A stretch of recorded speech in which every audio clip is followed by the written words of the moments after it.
আসসালামু আলাইকুম প্রিয় দর্শক, শুনে আসুন। সাবেক প্রধানমন্ত্রী শেখ হাসিনার ছেলে সজীব অজয় জয় উনি বলছে যে বিচারক কোনোদিন বিচারই করে নাই, তাকে দিয়ে তার মায়ের রায়ের ফাঁসি দেওয়া হয়েছে।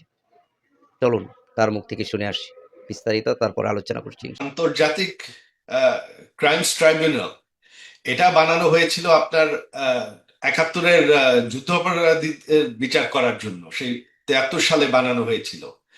এখানে দ্রুত বিচার করার জন্য তাদের আইন সংশোধন করতে হয়েছে। আইন সংশোধন শুধুমাত্র সংসদ পারে, আর বাংলাদেশে এখন কোনো সংসদ নাই। তো তারা অবৈধভাবে আইন সংশোধন করে বিচার করতে দ্রুত বিচার করেছে।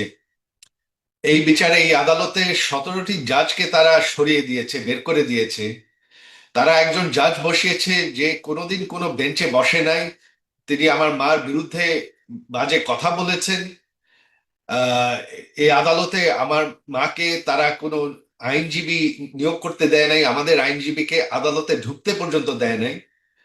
তারা নিজেদের একজন আইনজীবীকে দিয়েই আমার মার পক্ষে দাঁড়িয়ে দিয়েছে।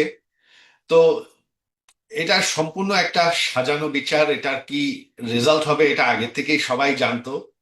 আহ, এটা সম্পূর্ণ অবৈধ। প্রিয় দর্শক, শুনতে পারছেন সজীব অজয় জয়ের মুখ থেকে। উনি বলছে এই ট্রাইব্যুনাল শুধু যুদ্ধ অপরাধীদের বিচার করার জন্য তৈরি করা হয়েছে, এটা ওনার মাই করেছে। কিন্তু কি নির্মম পরিহাস, অবশেষে তার মাকেই এই ট্রাইব্যুনাল থেকে বিচারের রায় শুনতে হলো, তাও ফাঁসির রায়। প্রিয় দর্শক, ভিডিওটি কেমন লাগলো? দিদির জন্য বিচারের কাঠগড়া বানিয়েছে নাকি সকলের জন্য? এই মতামত দিয়ে আসবেন কমেন্টে। ভালো থাকবেন। আর যদি ভিডিওটি ভালো লাগে, লাইক, কমেন্ট, সাবস্ক্রাইব করতে ভুলবেন না।